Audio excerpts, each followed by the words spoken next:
Hello, my name is William Kumwembe and this is Business Time. It's a magazine program where we bring you major business and economic news stories that are making headlines in the country.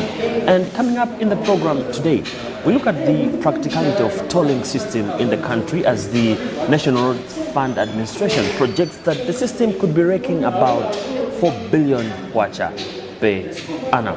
And also in the program, commentators continue to speak on the 2021-2022 national budget as presented by Finance Minister Felix Mulusu recently. We have these and other stories. Stay tuned if you could. Zinenenje. Somnali muno? Ya, ndimatsa kulia ruzina ndizina amwali. Mande mwashopata. Sugar, apo tukona nkaka. Umatu masambati nje mulibe uno. Alamwa kurusamwa aliyo masamba. Ndakalaso ngati. Amwali. Komasoto ino mupasikira nyonse yango dzadza ndi made in Malawi yoka. Tamakani moyo tsogola bogula zinthu za kunja. Maganizo amene uli ndobwezera chitukuko cha dziko lino mbuyo. Kugula zinthu zopangidwa kwathu konkuno kumathandiza kukweza ntchito za makampani a dziko muno. Zomwezo zimapereka mwayi wa ntchito kwa anthu ambiri. Ogwira ntchito akachuluka dziko lathu limatolera misonkho yochuluka. Chumanso chimakwera. Ngagula katundu wakunja mumangolemeretsa mayiko akunjawo ife sitipindula kanthu. Kani ndikuuzani ipo ndendamvetsatu. Ndikire pompa. Nene ndikagule zinthu zathu za chimalawi. Sindichedwa ndikire. Tigule zathu tikule dziko lathu. Ndidikire sindichedwa. Dziko lathu. Bai Malawi tikondeni kunyadira za chimalawi. Tikamagula.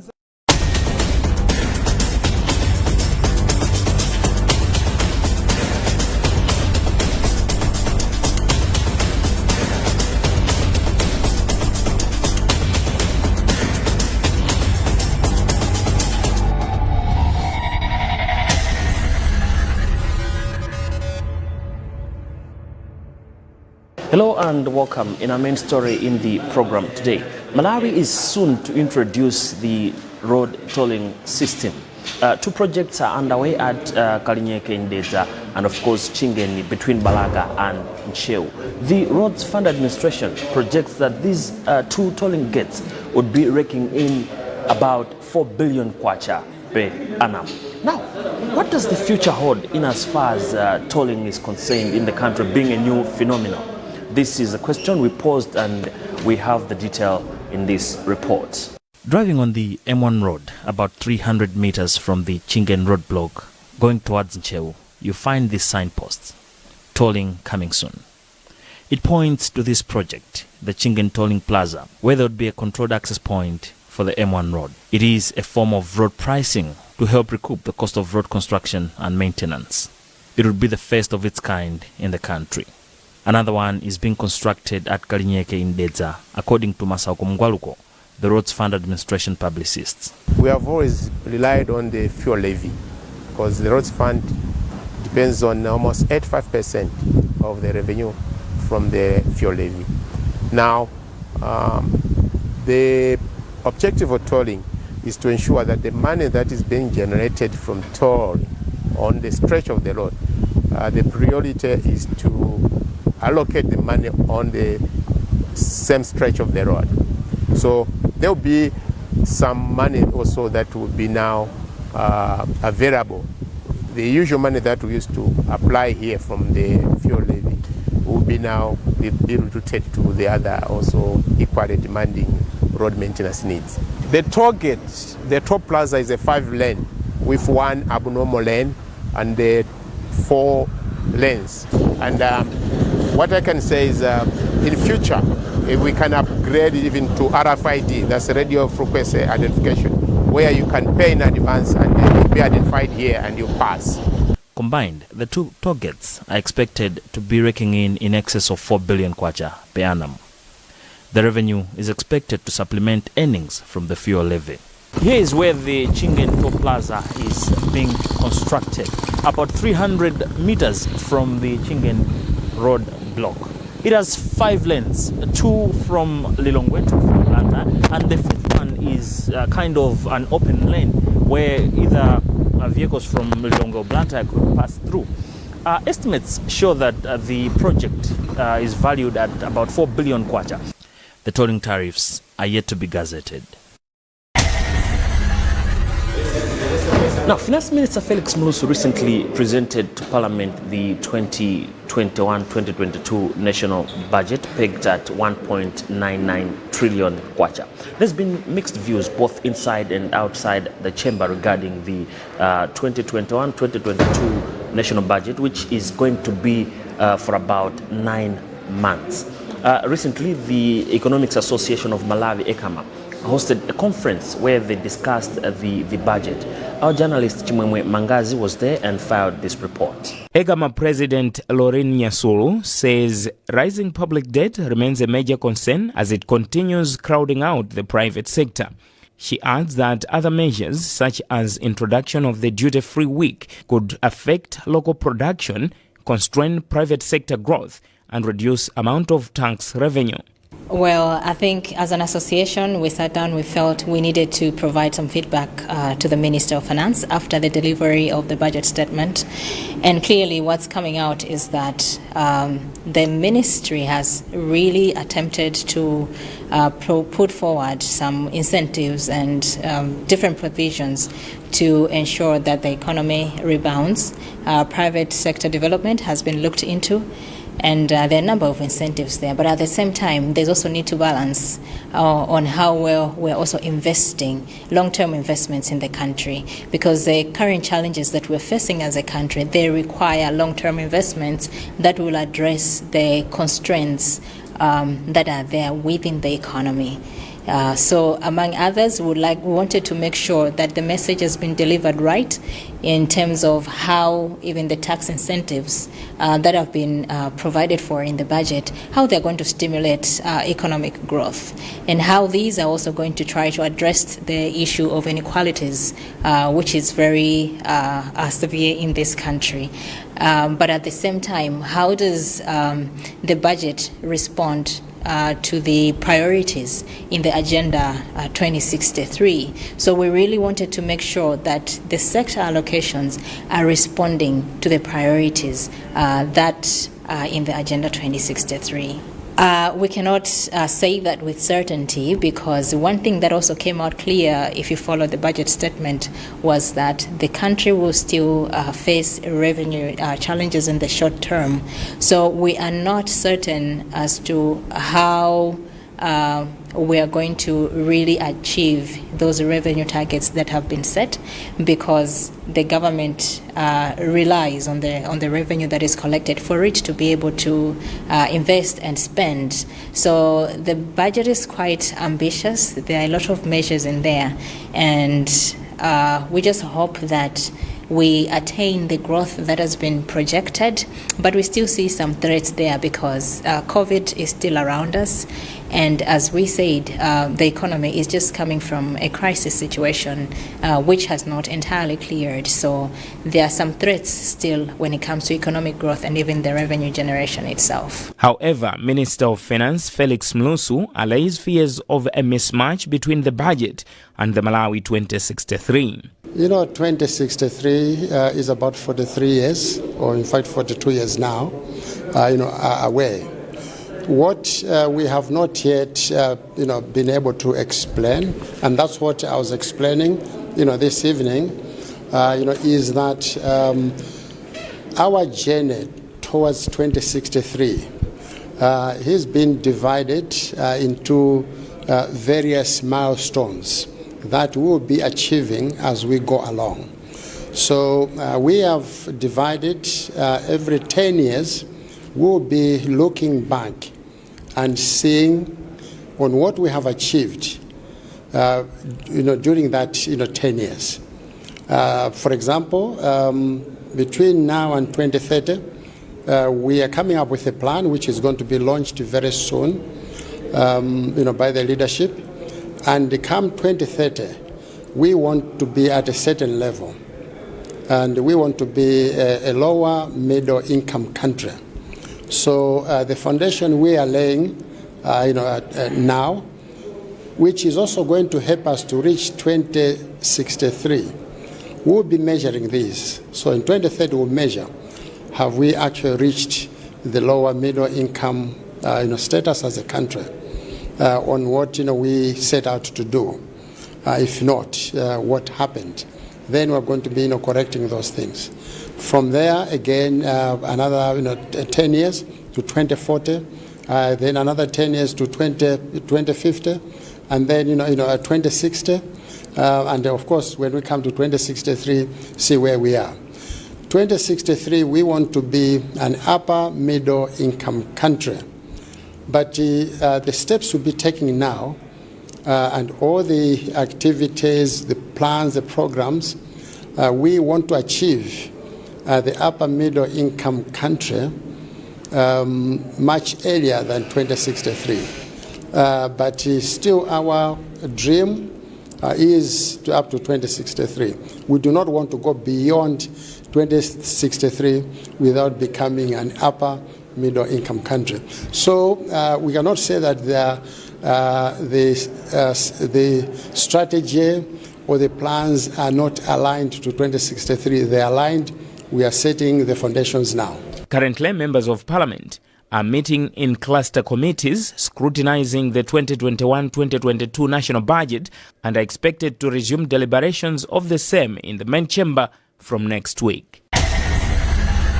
Remember, this is Business Time, a magazine program where we bring you major business and economic news stories that are making headlines in the country.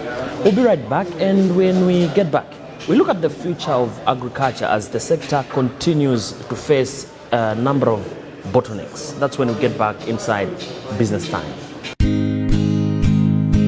I've got that feeling, that linger feeling. I've got that feeling, that linger feeling. I've got that feeling, that linger feeling. I've got that feeling, that linger feeling. Bwembwe.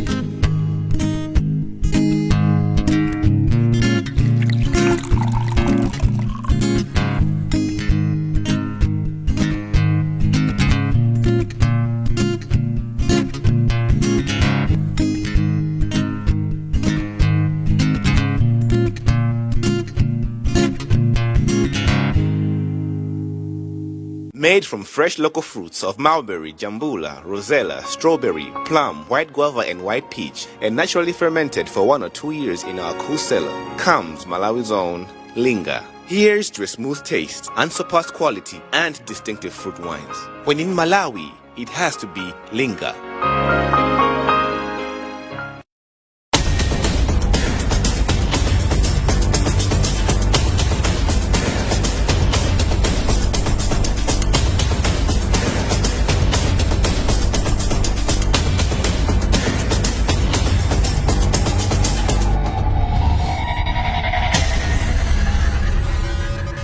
Welcome back. In a bid to maximize benefits from the African Continental Free Trade Area program, Malawi has since set a strategy aimed at revamping the local private sector to ensure that it remains competitive in as far as doing business is concerned.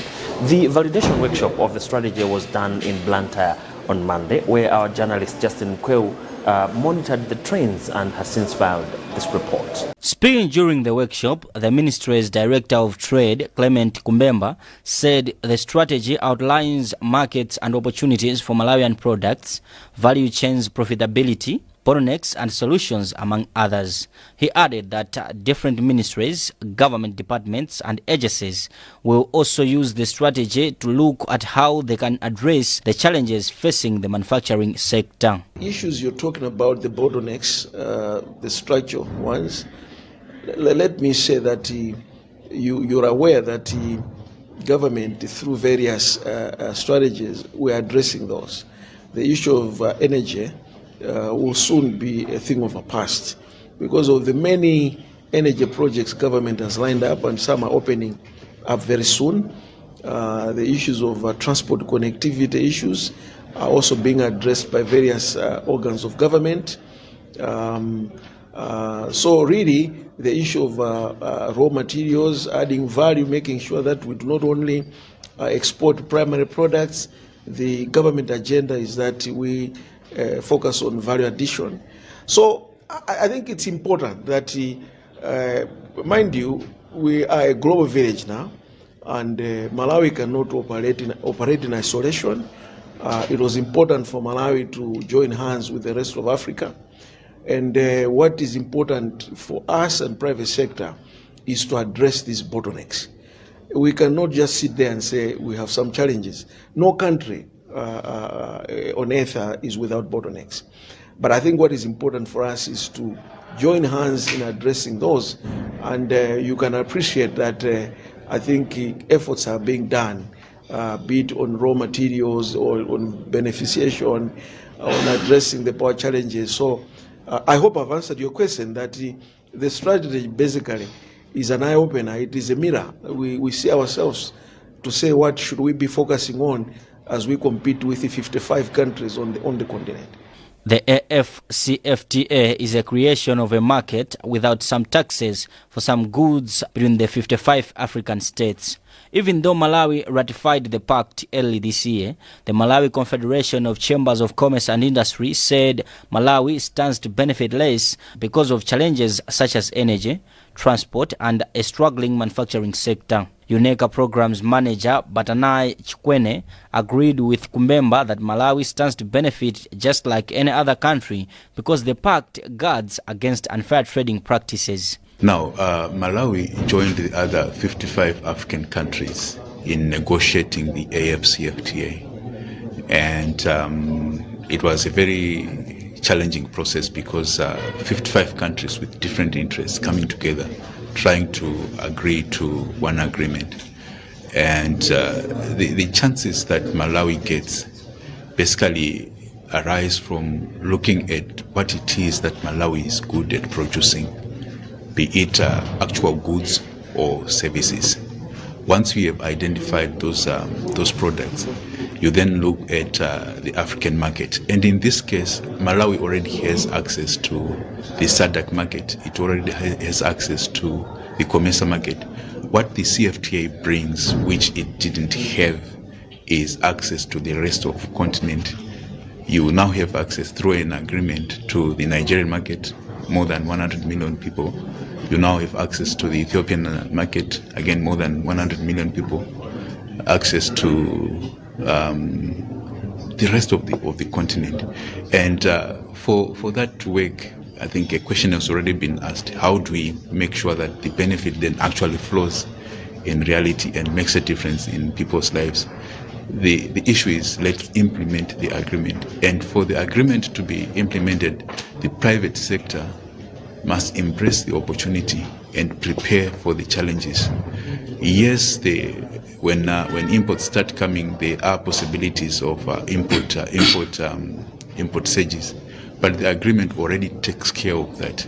In cases where imports arise and there is a case that a lot of unfair trade is happening. The pact is set to be implemented by countries who have ratified it from July 1, 2021. Now, in other business news, agriculture sector's contribution to the national economy has by day been dwindling. Of course, there are a number of bottlenecks that the sector has been facing, as attests Henle Msadilomo, who is a SWAP coordinator at the Ministry of Agriculture. I caught up with him and first asked him to say, what are the main challenges the sector is facing and what does the future hold?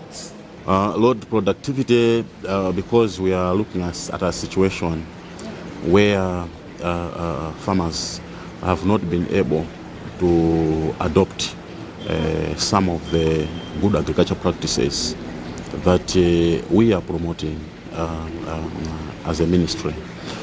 And that really contributes to productivity. Apart from that, there's an issue of access to productive resources. We are talking of water because of climate change. We are talking of access to land as a capital investment in terms of agricultural productivity. So these are really some of the bottlenecks, but also we are talking of quality or good technologies. We have technologies like the seed that we have. Yeah, most of the farmers are not able to access good quality seed. An example is legume seed. You talk of groundnuts, talk of soybean. talk of common beans, pigeon peas. We don't have a stable seed system, put in place that is sustainable. So the major bottleneck is the early generation seed, and we are talking of availability of breeder seed, but also availability of foundation seed or pre-basic seed. So our colleagues in the Department of Agricultural Research Services are constrained in terms of production of the early generation seed.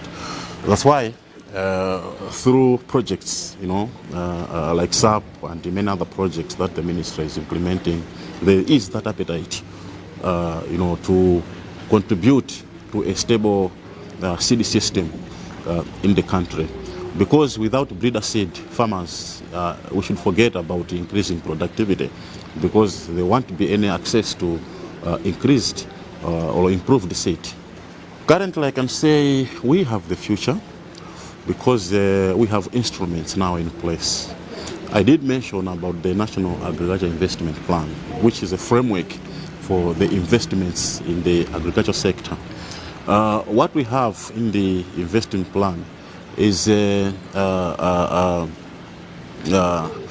kind of environment that government has put in place for stakeholders to be able to bring in interventions that are going to address the bottlenecks. So as of now, that's why you see appetite from donors like IFAD, AGRA, coming in to address the issue of sustaining the seed systems in the country. This is coming from the background of the policy, the National Agriculture Policy that the ministry is using, but also this enabling environment through the National Agriculture Investment Plan that is there.